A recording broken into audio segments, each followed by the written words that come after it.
Assalamualaikum warahmatullahi wabarakatuh. Perkenalkan, nama saya Karin Sylvi Auliadia kelas 11-2. Saya akan menjelaskan materi taklid. Taklid belum dipahami umat muslim secara luas. Taklid adalah salah satu landasan dalam mengerjakan syariat Islam.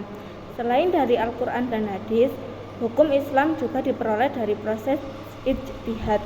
Ijtihad adalah proses penetapan hukum syar'i yang dilakukan oleh ulama faqih dengan cara istinbat.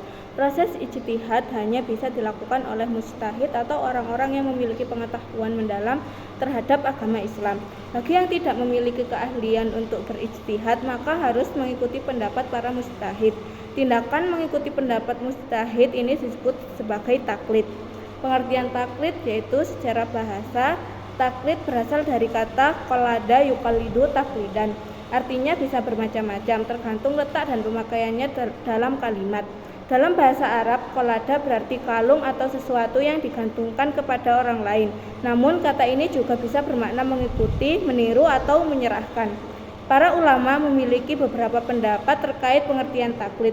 Dalam buku Bahayakah Taklid dalam Beragama yang disusun oleh Hanif Lutfi tahun 2018, Imam Az-Zarkashi mengartikan taklid sebagai mengambil perkataan orang lain tanpa tahu dan Asy-Syaukani berpendapat bahwa taklid adalah mengamalkan perkataan orang lain tanpa ada hujah.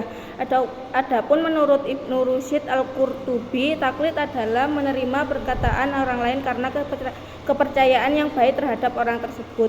Sementara menurut Majelis Tarjih dan Tajdid Muhammadiyah, taklid adalah mengikuti pendapat orang berilmu seperti ulama, syekh, dan kiai tentang suatu hukum Islam tanpa meneliti lebih dahulu apakah pendapat itu ada dasarnya atau tidak dalam Al-Quran dan Sunnah Maqbulah. Jadi dapat disimpulkan bahwa taklid artinya mengikuti suatu hukum syara tanpa mengetahui dalil atau alasan-alasannya, karena yakin akan kemampuan dan pengetahuan seorang mujtahid. Orang yang melakukan taklid disebut muqallid. Hukum taklid dalam Islam. Para ulama berbeda pendapat terkait hukum taklid dalam Islam. Beberapa ulama melarang orang awam untuk bertaklid karena menyalahi fitrah manusia sebagai makhluk yang berakal. Taklid menjadi tanda terhentinya proses berpikir dan mencari kebenaran yang hakiki. Sebagian besar ulama memperbolehkan taklid selama bukan taklid buta. Artinya, taklid yang dilarang dalam mengikuti perkataan atau pendapat orang yang tidak berilmu atau tidak mengerti syariat, sementara taklid kepada orang alim seperti ulama, syekh, atau kiai bukanlah hal tercela.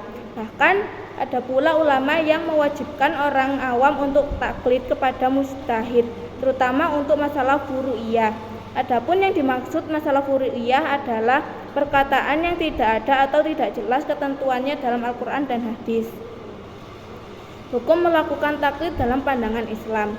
Hukum taklid dalam pandangan agama Islam berkaitan dengan tindakan mengikuti pendapat, fatwa, atau hukum yang diberikan oleh ulama atau mujtahid tanpa memiliki pengetahuan atau pemahaman yang cukup tentang dasar hukum atau dalil yang mendasarinya.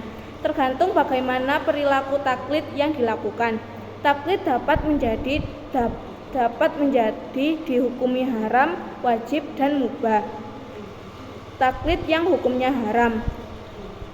Taklid dapat menjadi haram dalam beberapa situasi tertentu. Salah satunya adalah ketika seseorang yang sudah mencapai tingkat mujtahid mutlak, yaitu seseorang yang memiliki kemampuan untuk berijtihad secara independen dan menggali hukum-hukum syariat sendiri dari sumber-sumber utama seperti Al-Quran dan hadis. Bagi mujtahid mutlak, taklid dapat pada mujtahid lainnya menjadi haram karena mereka telah mencapai tingkat tertinggi dalam pengetahuan agama. Selain itu, taklid menjadi haram jika dilakukan oleh orang awam kepada seseorang selain mujtahid, terutama jika orang tersebut tidak memiliki pengetahuan yang memadai dalam agama. Taklid juga menjadi haram jika seseorang melakukan taklid kepada orang yang dianggap sesat dalam agama Islam. Dalam hal ini, penting untuk memastikan bahwa sumber taklid adalah orang yang memiliki pemahaman dan keyakinan yang sesuai dengan ajaran Islam yang benar. Taklid yang hukumnya wajib. Taklid menjadi wajib dalam situasi di mana seseorang adalah seorang awam yang tidak memiliki pengetahuan agama yang mendalam dan tidak memenuhi syarat untuk melakukan ijtihad atau analisis hukum sendiri. Dalam hal ini, orang awam harus melakukan taklid kepada seorang mujtahid yang memiliki pemahaman agama yang kompeten. selanjutnya yaitu taklid yang hukumnya mubah. Taklid yang mubah adalah taklid yang diperbolehkan tetapi tidak diwajibkan. Ini berlaku untuk mujtahid yang tidak mencapai tingkat mujtahid mutlak yang memiliki kapasitas untuk berijtihad, tetapi hasil ijtihadnya tidak dianggap sebagai hukum yang berlaku untuk semua orang. Dalam praktiknya, taklid dapat menjadi metode yang berguna bagi mereka yang tidak memiliki pemahaman agama yang cukup dalam. Tetapi penting untuk memastikan bahwa taklid tidak menjadi taklid buta.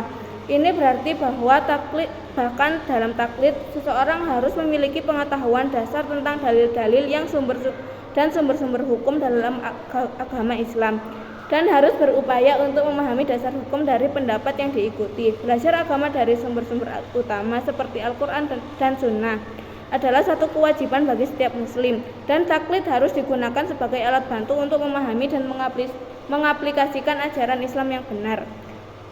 Ada pula taklid buta dan dampaknya. Dalam konteks kekinian muncul istilah taklid buta yang merujuk pada tindakan mengikuti tanpa pengetahuan atau pemahaman yang memadai tentang dalil atau sumber hukumnya, yakni Al-Quran dan Sunnah. Taklid buat dianggap memiliki dampak yang buruk dalam praktik peribadatan dalam agama Islam. Berikut adalah beberapa bahaya taklid buta dalam Islam. Yang pertama adalah kehilangan kemandirian berpikir. Salah satu bahaya utama taklid buta adalah bahwa ini dapat menghambat kemandirian berpikir individu. Ketika seseorang hanya mengikuti tanpa memahami dasar hukum atau dalil yang mendasari suatu pendapat atau perintah agama, mereka menjadi rentan terhadap pengaruh eksternal dan tidak mampu berpikir kritis atau melakukan ijtihad. Yang kedua, ketidakmampuan memahami konteks. Taklid buta seringkali mengarah pada pemahaman yang dangkal tentang ajaran agama. Orang-orang yang taklid buta cenderung tidak memahami konteks sebenarnya dari hukum atau perintah agama, sehingga mereka bisa mengambil tindakan yang salah atau ekstrim. Yang ketiga, ketidakmampuan menerima kritik. Individu yang melakukan taklid buta cenderung tidak terbuka terhadap kritik atau pandangan alternatif. Mereka dapat merasa terancam oleh kritik dan mungkin menganggapnya sebagai tindakan tidak patuh atau bahkan mengkafirkan orang yang berbeda pendapat.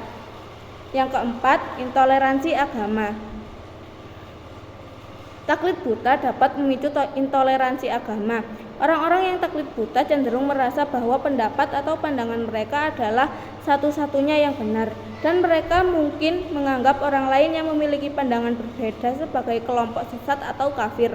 Yang kelima, kegagalan dalam mengikuti kemajuan dan perkembangan. Taklid buta dapat membuat seseorang kurang mampu mengikuti perkembangan zaman dan memahami bagaimana agama Islam dapat beradaptasi dengan perubahan sosial, budaya, dan teknologi. Hal ini dapat mengakibatkan pemahaman agama yang statis dan kurang relevan dengan zaman yang terus berubah. Dalam Islam, penting untuk memahami ajaran agama dengan benar, berdasarkan sumber-sumber utama seperti Al-Quran dan Sunnah, serta berpikir kritis dan memiliki pemahaman yang mendalam tentang prinsip-prinsip agama. Meskipun taklid dalam beberapa situasi dapat diterima, taklid buta harus dihindari, dan setiap muslim dianjurkan untuk aktif belajar dan memahami agama mereka agar tidak jatuh ke dalam bahaya-bahaya yang disebabkan oleh taklid buta. Sekian penjelasan dari saya tentang materi taklid. Jika ada salah kata atau perbuatan, saya meminta maaf sebesar-besarnya. Wassalamualaikum warahmatullahi wabarakatuh.